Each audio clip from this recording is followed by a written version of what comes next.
என் குருவே துணை. கடன் தொல்லை தீர. இது பார்த்தீங்கன்னு சொன்னா, செல்வங்கள் சேர்னா மட்டும் தான் கடன் தொல்லை தீரும். இல்லையா? இதுக்கு எந்த மாரி பூஜைகள் செய்யணும்? எந்த மாரி பரிகாரங்கள் செய்யணும்? என்று பத்தி தான் நம்ம பார்க்க போறோம். இதுல ஒரு ஒரு குடும்பத்துல கடன் சுமை அதிகரிக்கும். அந்த சுமையில கடன் பட்ட நெஞ்சம் கலங்கிடும், புண்படும், வேதனைப்படும். மறு வேலைகள் செய்ய முடியாத அளவுக்கு அது புத்தி மயங்கி நிக்கும். எத்தனையோ குடும்பத்துல இந்த பிரச்சனை நடக்குது. ஒரு கடன் தீர்க்கறதுக்கு இன்னொரு கடன் வாங்க வேண்டிய சூழ்நிலை ஏற்படுது. அப்போ இன்னும் கடன் சுமை அதிகரிச்சுன்னா போது தவிர தீர மாட்டேன்து. அப்போ இந்த மாரி சூழ்நிலை இருக்கிற ஒரு குடும்பத்துக்கு, ஒரு மனுஷனுக்கு ஒரு தெளிவுரை, ஒரு பரிகார முறை, ஒரு பக்தி முறை, ஒரு பூஜை முறை சொல்லிக் குடுக்க போறேன். இது பைரவர், பைரவ சக்தி. இந்த பைரவ சக்தி எப்படிப்பட்டது? சொன்னா, ஆபத்துல இருந்து காப்பாத்தக்கூடிய தெய்வம் தான் பைரவர். இந்த பைரவர் பாதுகாவலர். குடும்ப வாழ்க்கைக்கு பாதுகாவலர். ஞானத்துக்கு கொடுக்கக்கூடிய தெய்வம். செல்வத்துக்கு கொடுக்கக்கூடிய தெய்வம். அப்படிப்பட்ட தெய்வம் தான் நம்ம பூஜை பண்ணணும். அந்த பூஜை முறை எப்படி பார்க்கணும், செய்யணும்னு பார்க்கும்போது, நீங்க ஞாயிற்றுக்கிழமை ராகு கால நேரத்துல உங்க கோயில், அதாவது உங்க அருகாமையில இருக்கிற சிவன் கோயிலுக்கு போயிட்டு, பைரவர் சன்னிதானம் போயிட்டு, அங்க அரளிப்பூ மாலையாக கோர்த்து, அங்க ஒரு எலுமிச்சை பழம் வச்சு, நீங்க வணங்கிட்டு, இந்த மாரி நான் உங்களுக்கு பூஜை செய்ய போறேன். எனக்கு கடன் தொல்லையிலேருந்து விடுபடுங்க. எனக்கு மனக்கவலை நீக்குங்க. என் குடும்பம் நல்ல வாழ்க்கை அமைச்சு கொடுங்கன்னு சொல்லி நீங்க வேண்டிக்கணும். வேண்டிக்கிட்டு உங்க இடத்துக்கு வந்துரணும். நீங்க இருக்கிற இடத்துக்கு வந்துட்டு, அங்க மண் விளக்கு, மண் அகல் விளக்கு. அதுல தாமரை திரி போட்டு, நெய் ஊற்றி,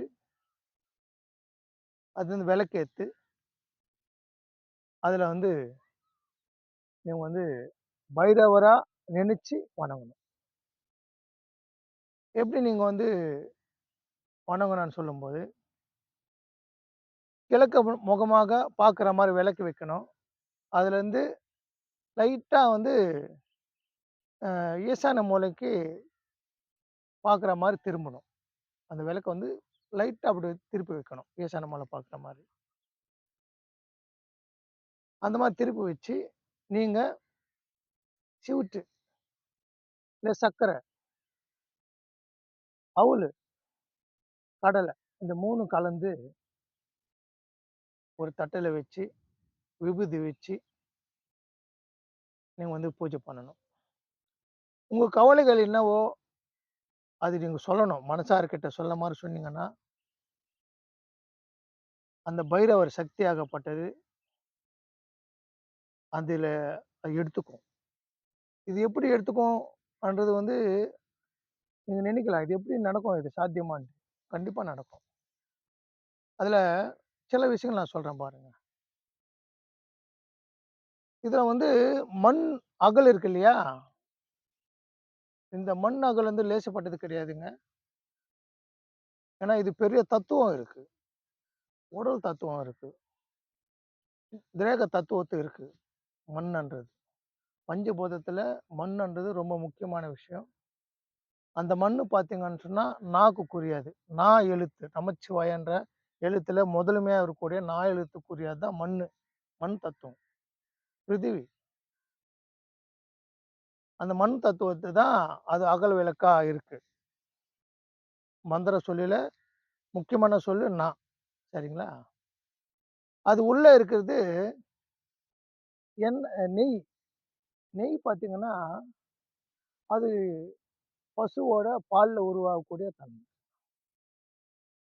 அதுல திரி பார்த்தீங்கன்னா, தாமரை திரியில உருவாகக்கூடிய சக்தி.